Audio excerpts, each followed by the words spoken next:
I am a compulsive overeater and a exercise bulimic, and I also restrict. I thank you, Jack, for inviting me. Thank you for the service everyone does in this meeting. I weigh and measure 3 meals a day off the gray sheet. I write them down. I commit to my sponsor. I don't eat between meals no matter what.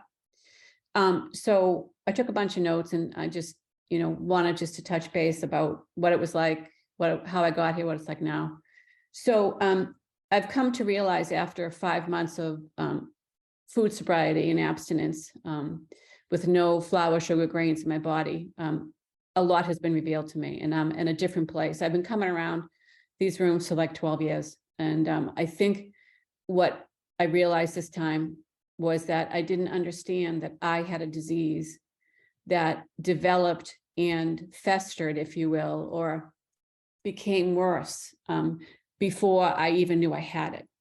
So I became addicted to flour, sugar, and grains at a very young age, probably before I had any sense of my world. I'm saying that because I grew up in a very, very dysfunctional family. And I'm learning today not to talk about the details, right? Excuse me, that's my niece, sorry. But what I can say, I think the best way to say it is it was a 12-car pileup. There are 12 people in the family, and it was nothing short of a catastrophic event. My mother was an alcoholic. My father was a PTSD veteran, adult child. We had a catastrophic event where my younger brother was killed in the home. And before he died, it was very shaky. There were 8 of us, right? Like, how do you parent 8 kids? How do you give love and nurturance, and how do you feed 8 children with love, right? So what I think happened, it was just total chaos. And I became addicted to food, or soothe myself with food. And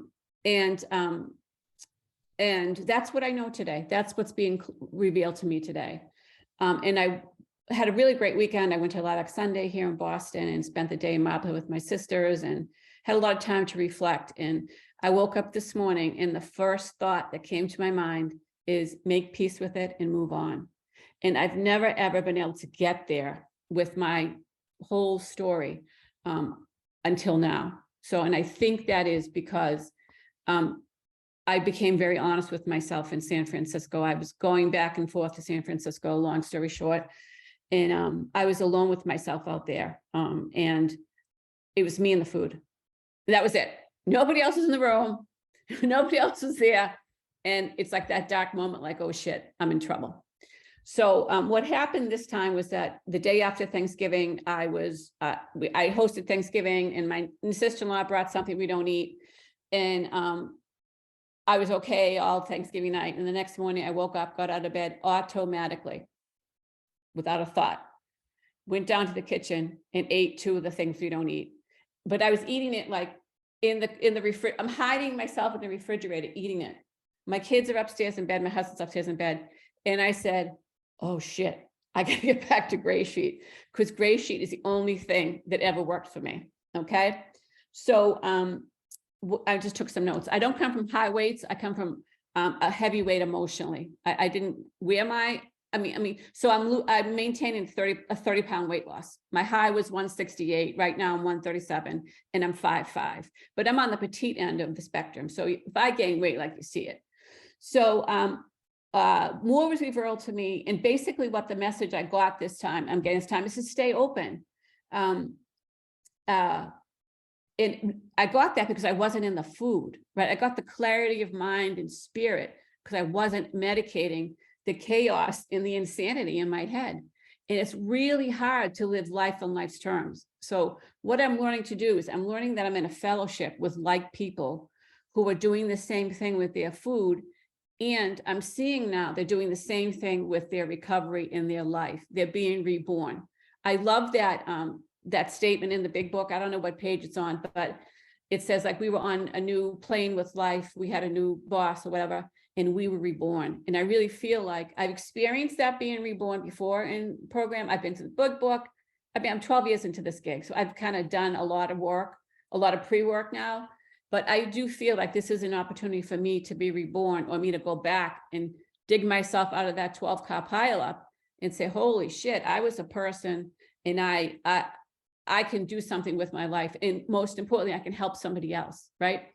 This whole world is filled with, you think about our generation, my father was a World War II vet. My mother was a Catholic woman who had 8 kids. Like the whole world, I think, is struggling with their own thing, right? And this just happens to be my thing. So what did I do? I said to myself in the kitchen right there, but I had the holy shit moment. I said, you got to do 90 and 90. I committed to 90 meetings in 90 days and I stuck with it. And what I did was I listened to the wisdom and I listened to the clarity that you guys had. There's people on these Zooms with 40, 30, 20, 10, 4 years of abstinence. So it made me realize I could do this. It's like they say it's AA for food, like in the preamble, right? It really is AA. I mean, that's basically what this is. The only substance is that it comes in a different form, right? But it's the same ingredients. So I did 90 and 90, right, in the beginning, and that didn't change. Even today, I still do 1 to 2 meetings a day because that is what I need for my sanity and my sobriety. If I veer off from this group, if I veer off of being part of this fellowship and think I could do it on my own, that's the first thought that's going to take me out, right? They say that it's the first thought that takes you out. It's not the actual bite. So I'm learning. I'm now obedient. I'm open, honest, and willing to do what I need to do so I can maintain this absolute peace, like this peace between my ears more often than there's not. There's still crazy shit in my ears, right? But now I know I can make a phone call. So I have my cell phone and I have a whole list of GS Jack, GS Nancy. Like I have a whole list in my phone and I just go right through them. Like I go right through them. How you doing? I'm making a call. How you doing? Making a call. Because I need to be part of something. I wasn't a part of anything. I was alone as a child, right? They say the opposite of addiction is connection, right? The opposite of addiction is love. So it's tricky for me because I don't want to trust anybody, right? I can't trust people that they're going to love me, right? I can't trust that the connection is going to be safe. So if I get the vibe, it's not cool on the other end, I keep moving on. And I've developed like, a core group of friends who we get to know each other. And that's really important. Let's see. So my family, my kids, my husband, God has given me such an incredible gift with these 2 young boys that my husband and I were gifted with. My husband's an adult child and alcoholic. He comes from a crazy family. All of his sisters are eating disorder, right? Like, so he went from, the frying pan right into the fire, and we met, dated for 8 years, and we got married, right? But by the grace of God, we both realized that shit, we're in trouble. We need to get recovery. So I have a long history in Al-Anon, thank you God. And that's where I got into the backdoor gray sheet. I met a woman in Al-Anon who's a gray sheeter, and she took me to my first meeting. So my family, what a gift to be blessed with 2 children and to do it differently. I was gifted with the ability to look at my parents and say, I know how to parent because I'm going to do the exact opposite of what they did. And what I have now is 2 beautiful boys who really root for my abstinence. They're like, one taps them on the shoulder and say, Mom, can you eat that? And the other one says, come on, Mom, keep fighting. So I have that beautiful blessing in my life. And so my husband and I have had a huge, no matter what, a tectonic plate, no matter what. And I just talked about it briefly. And now I'm living my life because I'm abstinent. I'm not worried about it. I can't predict the next 5 to 8 years. All I have is today. And when he came, this is how important the program is. When he came home to talk to me about the tectonic, no matter what, right? The first thing he said to me was, you're going to stay in program, right? So he sees how different I am, and it affects him too. Like he reacts to me, right? And they say if one person gets happy, one person gets stable in the family or gets recovery, the rest of the people get recovery. And that's what's happening in my family. My boys have seen me in 12 steps my entire life. They see me taking the phone calls. They see the big book around. They see me on meetings. So, if ever they realize that their life is out of control with substances, they know what path to take. And for that, I'm grateful because this is the only path that ever worked for me. I've done everything. Medication, intensive outpatient program, fasting, juice fast, Weight Watchers. Oh my God, standing on my head, not bringing it in the house, whatever, right? But the truth of the matter is for me to be sane, I have to get, as Silkworth says, is complete abstinence. I have to get the toxic substance out of my body. Let's see. Although I am finding it very hard to live life on life's terms. It's really hard to do that. 10 down, Christine, 5 to go. Without a substance, it's really hard to live life on life's terms. I've had a long relationship with alcohol, well, short relationship with alcohol. I started drinking when I was like a freshman in high school, and then I stopped drinking when I started to get pregnant. So that kind of masked the food, and then I picked up drugs after that, and I had a long history with drugs too, like drugs starting in 6th grade. And what I realized is, you know, that the research shows the earlier you become addicted to a substance, the harder it is to put it down. And I had the awareness like a few weeks ago, like, holy shit, I became addicted to food probably when I was 4, before I even had like a formal ability in my brain, like before my prefrontal cortex was developed and the rest of my brain was developed. So it just became automatic that I am to eat. And, you know, I have to have compassion with myself, because my eating was so disordered. It was like chaotic, insane, depriving, then binging, and then punishing myself to walk it off. I think that's just a gateway to compassion for myself, that to forgive myself that I harmed myself with food, but I didn't know any differently until I know today because of program. Let's see, I have a couple notes. So the program has given me boundaries and accountability towards health and safety. That's what having the list of the direction of the gray sheet, which is in that drawer, knowing what my limitations are, like knowing what's healthy for me, right? It's not healthy for me to eat off gray sheet. So I've been given the ability to have boundaries and accountability towards a healthy living. And that has given me some sense of safety, you know, a millimeter of safety, because I have a hard time trusting people, right? Because of the relational trauma that was put upon me. So I just have to see that little grain of safety as something that could be grown. You know, maybe I can grow it. And I do service. I think that's the other piece, is you got to do service.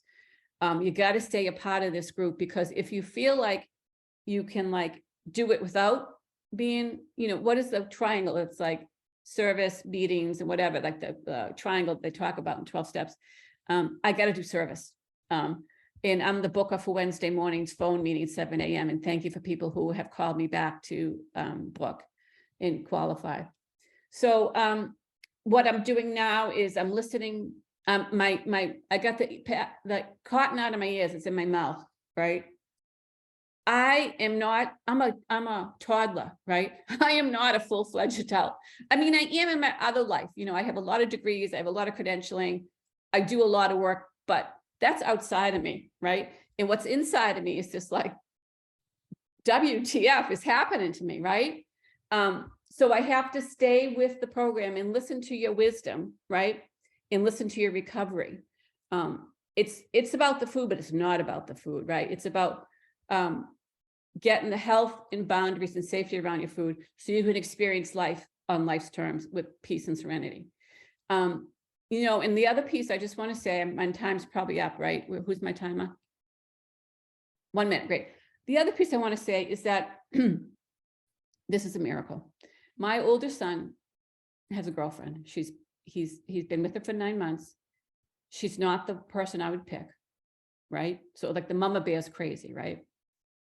But I had the clarity of mind, well, the thought was that she's in his life, whether I want her to be or not. It's been 9 months, right? She's in his life. I had a really hard time with it.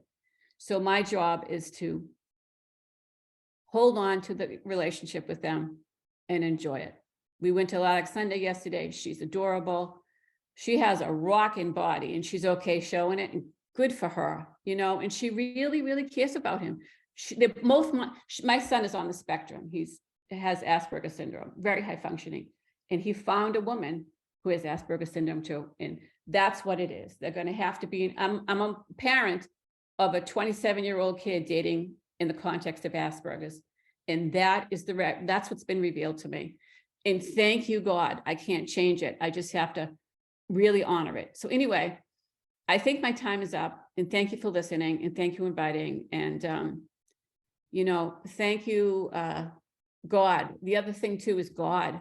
I have to find a new definition of God. You know, all this, like this thought this morning, move on and make peace with it and move on. That thought didn't come from me. I woke up and that thought was there. Make peace with it and move on. So that's my experience of God, whoever I'm finding it to be. I like about this program is that you can decide who you Time, want, Christine, time. Thank who you. your higher power is. So anyway, thank you so much, and I'll pass.